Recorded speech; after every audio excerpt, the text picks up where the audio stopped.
Please be ready for dictation of exercise number 23 from April 2023 issue of Progressive Magazine.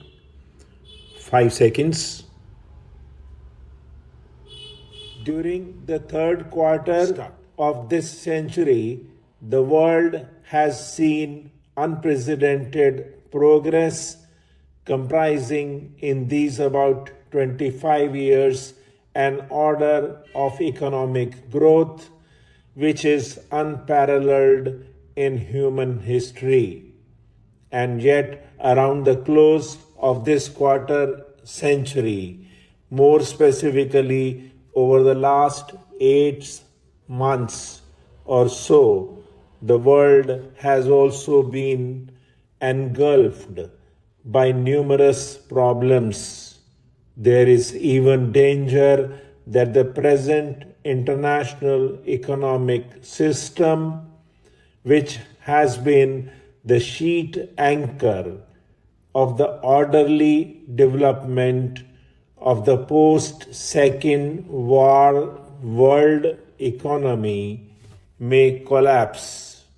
We may revert to a chaotic situation in the matter of international trade and exchanges unless corrective steps are taken to ensure the proper functioning of the international economic system.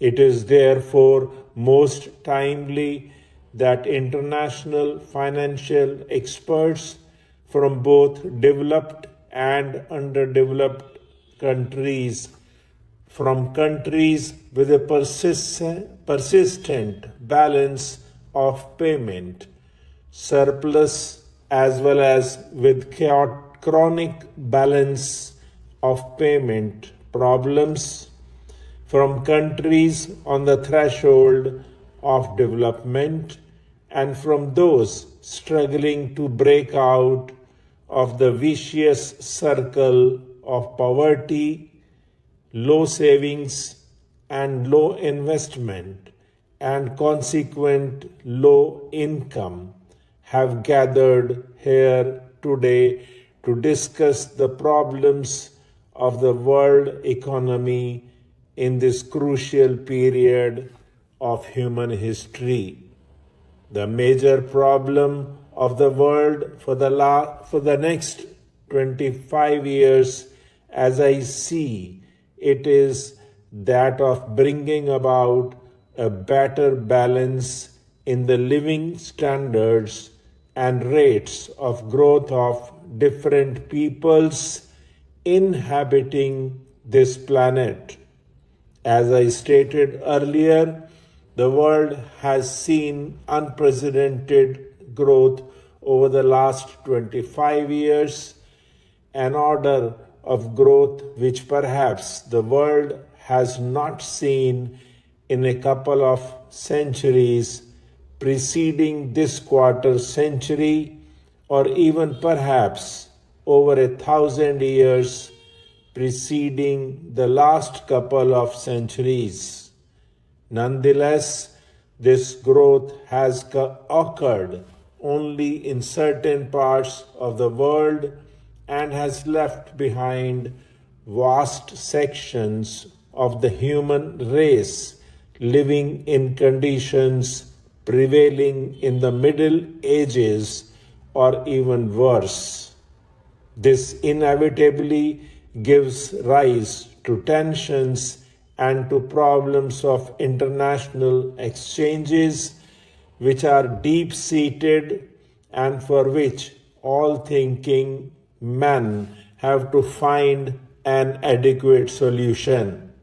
In the race for growth, we cannot afford to forget or to neglect the conditions of life and the prospects of growth for large sections of the world population. Large disparities lead to tensions and create manifold problems and discrepancies with a country. With improved communications, the same is likely to hold true for the Committee of Nations. The basic problem that faces the world today, in my view, is one of orderly growth of all nations. The 1960s were declared by the United Nations as the first development decade, and a fair amount of growth was achieved by many developing countries during those 10 years. Though in retrospect, one finds that the rate of growth achieved by developing countries has still been less than the rate of growth achieved by the developed countries generally. The second development decade, however, has not seen even this modest rate of growth insofar as the developing countries are concerned. Indeed, the year which has just ended has seen unprecedented inflation in all countries of the world, with an attempt by many countries, including some developed ones, to pass on the burden of this inflation to others, with the result that this burden has fallen on those who are least capable of bearing it. There has also been a cooling off of the spirit of cooperation and international assistance, which has characterized the previous decade. I consider this to be an unhappy development. Just as no man can live and thrive by himself, no country can prosper today in isolation or in complete disregard of the well-being of its neighbors and of its trading partners around the world.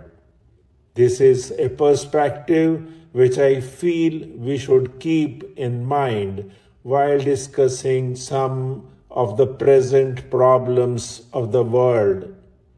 I have heard in many forums that the crisis in the world today arises solely because of the policies adopted by the oil-producing countries. The sudden and sharp increase in oil prices has undoubtedly created certain problems for which there is need for appropriate solutions for the problems of transition and adjustment.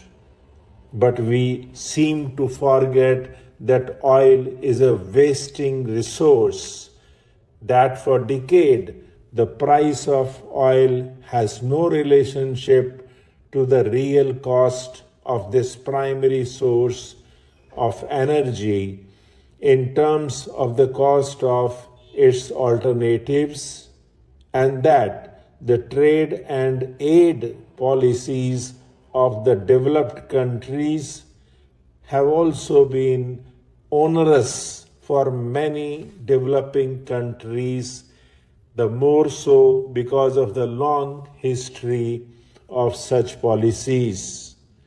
In more recent times, I find that the forces of inflation are becoming infectious, and that many countries facing internal problems are seeking to pass on the burden of their own inflation to other helpless countries. This, to my mind, is a short-sighted policy which contributes to the sense of international insecurity and which could lead to a return to the distressing conditions of the interwar years. We should not encourage this bad policy. Stop.